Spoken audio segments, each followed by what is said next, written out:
So many of these days, I've begun a podcast by saying I'm not sure where to begin. Uh, Let me begin this way. There has been a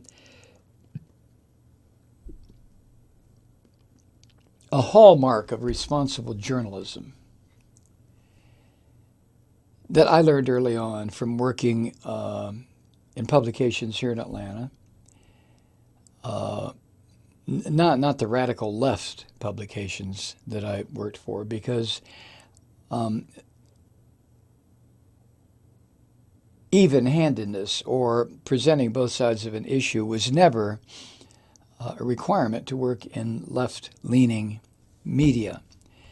What was important in left-leaning media was present the facts and let the facts speak for themselves without coming back with, on the other hand, bullshit. That's how it was in radical left media. But when I worked at CNN, when I worked at newspapers around Atlanta, it was always this idea of objectivity and balance. The author of a piece, reporter, had to stay out of it unless he or she was writing an op-ed piece or a piece that required subjective writing on the part of the author. And that's usually reserved for the editorial pages or the op-ed pages. The idea that journalists should strive for even-handedness came up against the idea of should writers, journalists, declare their biases up front and let news consumers know where they're coming from, which is seen by some as more useful and honest. Now, Margaret Sullivan, who is a media columnist for the Washington Post, wrote about this today. She writes, with Trump dominating politics and media, a third, more important question arises. Are journalists going to embrace or abandon their primary job, which is telling the truth or truth-telling? If they're going to do that job of truth-telling, then journalists have to embrace language, direct language, and clear framing of important issues. This wishy-washy horseshit that passes for journalism now, and I'm not denigrating journalism as a whole. I understand what that has always been about. I mean, I had that pounded into my head at CNN, which was my first real corporate media job, writing news or producing a news program. So I'm not trying to bust up on journalists in general. But if journalists are going to tell the truth or engage in truth-telling, the language has got to change. As Margaret Sullivan points out, early in Trump's presidency, the question arose as to whether or not to use the word lie. Remember all that horse shit? Trump was fucking lying every single day, dozens of times. And newspapers of record refused to call a lie a lie. And that just irritated me so much. Anyway, Margaret goes on, most mainstream news organizations are wary about using the word lie. Some 10,000 false or misleading presidential statements later, many now use it, media outlets, when appropriate. That is, when there is a clear intention to mislead with the lie, which is what Trump does constantly. And now, beyond the word lie, which some media outlets are using, now we come up to the word racist. If you're a regular listener to this podcast, you know you are fucking crystal clear where I stand on the use of the term racist where it concerns this moronic bastard in the White House. Yes, of course he's a racist. Always has been. Margaret writes, where Trump's tweets portraying Democratic legislators of color as foreigners were those those tweets that he issued over the weekend, were they racially tinged?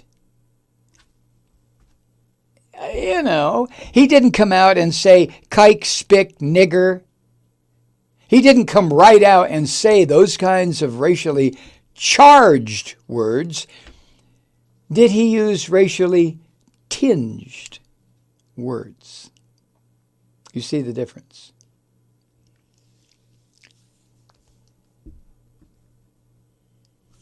As Margaret Sullivan writes, were the words that he used over this weekend just sprinkled with racially tinted pixie dust? And should descriptions of what Trump stands for be put only in the mouths of his critics, a step removed from the journalists themselves? Or should stronger language and sharper focus be used? What's it going to be? You know my opinion. I've stated it so many times. My opinion, my point of view.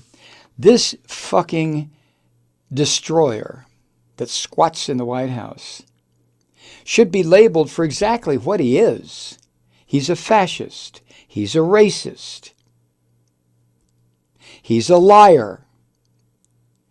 My use of those words are not, or my use is not gratuitous. He defines himself by his use of racism, lies, deception, immorality. He's a punk with nuclear weapons.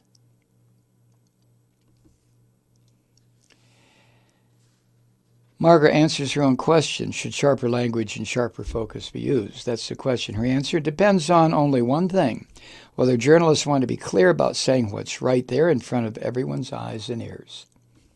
Exactly. If somebody newsworthy says, it's red, journalists can't say, so-and-so indicated that the color varied depending on from what angle and how much light one was using, but drifted toward red. No, fuck no.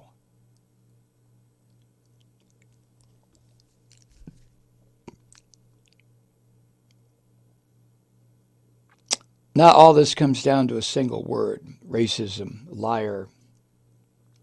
Consider, for example, Peter Baker's analytical story that went online Sunday, and it was in Sunday's paper, I believe. Or was it today? Peter Baker, who writes for the Washington Post. An excellent piece.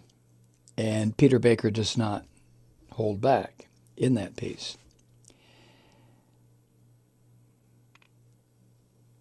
I'm sorry, he's with the New York Times, of course. My bad. Anyway, Peter Baker, as Margaret points out, is no polemicist, but the New York Times chief White House correspondent nonetheless was remarkably direct. High up in the article at the very beginning, he wrote this, quote, "When it comes to race, Mr. Trump plays with fire like no other president in a century." End quote. No other modern president, Peter Baker wrote, quote, fanned the flames as overtly, relentlessly, and even eagerly as Mr. Trump, end quote. It was hard to miss the point of what Peter Baker was saying. It was even harder to miss the point in an LA Times editorial, which represents the views of that newspaper's editorial board, the headline of which was the headline was, quote, "Trump is truly America's bigot in chief," end quote. And the LA Times used words like repugnant and disgusting to describe this orange asshole's statements. Or when CNN, in its headlines and on-screen banners, used the term racist rant.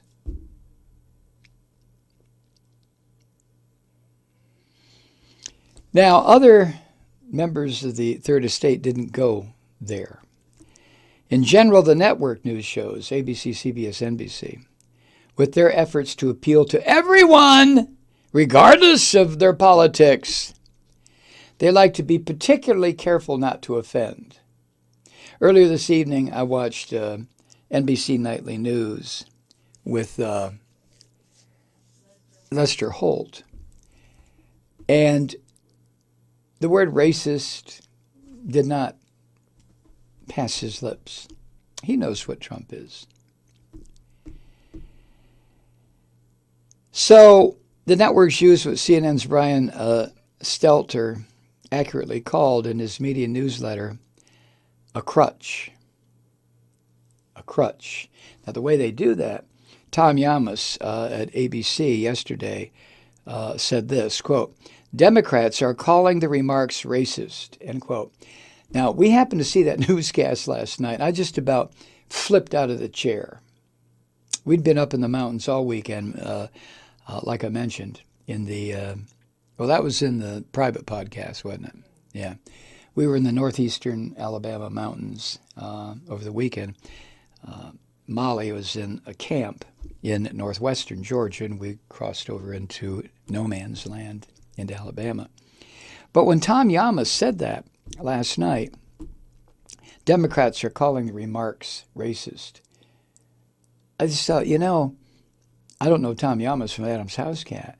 And I know that ABC, ABC started out as a network that worked very closely with the CIA. So it's owned by Disney now, but who knows, right? In a New York Times news story, not an analysis like Peter Baker's, but a news story, reporters wore kid gloves, Margaret writes, in describing Trump's urging the lawmakers, the four women, to go back to their countries of origin. This is how the New York Times reporter wrote it, quote, wrapped inside that insult, which was widely established as a racist trope, was a factually inaccurate claim. Only one of the lawmakers was born outside the country, end quote. Wrapped inside that insult was a widely established racist trope. That is called using a crutch. Trump is a racist. He's a liar. He's a coward. He's a fascist. Why not just say it, folks? I mean, what the fuck do we need at this point, 2 years and 3 months into this monster's administration? What do we need to free up language and identify him for what he is? He's running the fucking country. And he's ruining it. Here at home and in the eyes of everybody else on earth, they know what this son of a bitch is doing. But for some reason, it's being treated with kid gloves here in the United States. I have yet to see a mainstream news outlet just come out and say, this racist, or forget the racist, this fascist Donald Trump is destroying the country. What the fuck? That's exactly what he is doing. And it's exactly what he is. He ignores the courts. He gets things done by executive order or declaring states of emergency. If that's not a fascist, what is? Hi, Truth Seekers. Mike Malloy here. As you know, we've switched formats and are now broadcast exclusively on the Progressive Voices Network. So that means you get fewer program interruptions, no corporate commercials, and lots of profanity. But our format change also means some of our radio listeners no longer hear the program. It's been a while since I mentioned our podcasts, so you may have forgotten that there is a way to listen to this program anytime you need a good dose of screaming. Visit MikeMalloy.com and subscribe to our podcasts. You have your choice. You can listen to the ranting with the audio podcast or listen and watch me lose control with a video podcast subscription.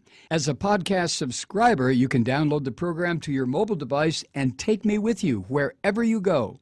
And if you have a friend who needs a dose of truth-seeking, you can give a gift subscription as well. That's MikeMalloy.com, and never miss a minute of the uncensored fun and frivolity.